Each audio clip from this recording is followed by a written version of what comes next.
अपने कमरे में ईशा चुपचाप बैठी है, एक ऑनलाइन शॉपिंग वेबसाइट पर ध्यान केंद्रित कर रही है। उसकी दुनिया क्षण भर के लिए शांत है।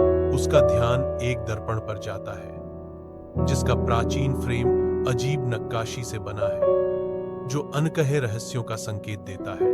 ईशा की आंखों में संकल्प की एक चिंगारी भड़क उठती है, क्योंकि वह दर्पण के रहस्यमय आकर्षण पर विचार करती है। नई दृढ़ संकल्प से प्रेरित ईशा का ध्यान तेज होता है, जो अज्ञात के लिए मंच तैयार करता है। अपने कमरे की शांति में ईशा दर्पण के सामने मंत्रमुग्ध खड़ी है। उसकी आंखें उत्सुकता से भरी हुई हैं। कांच के भीतर एक दृष्टि चमकती है, उसके भविष्य की एक झलक जो हंसी और दोस्ती से भरी है। उसके मन में आगे आने वाली संभावनाओं से उत्साह बढ़ता है। उसके होंठों पर एक आशा भरी मुस्कान है। उसकी आवाज युवा उत्साह से गूंजती है, रिया, इस दर्पण को देखो। दर्पण अनंत संभावनाओं की दुनिया को दर्शाता है।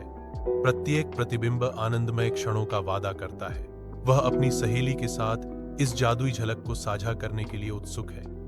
उसकी आंखें अदम्य उत्तेजना से चमक रही हैं। रिया दर्पण के सामने खड़ी है। उसका प्रतिबिंब एक भयानक दृष्टि का द्वार है। मैं अपना भयानक भविष्य देखती हूँ, एक दुर्घटना में घायल। रिया को डर लगता है, क्योंकि दर्पण एक गहरा रहस्य प्रकट करता है। बेचैन रिया ईशा की ओर मुड़ती है। उसकी आवाज डर से भरी हुई है, ईशा, दर्पण में कोई भयानक रहस्य छिपा है। ईशा की आंखें फैल जाती हैं, रिया के डर को दर्शाती है। हे भगवान, क्या है?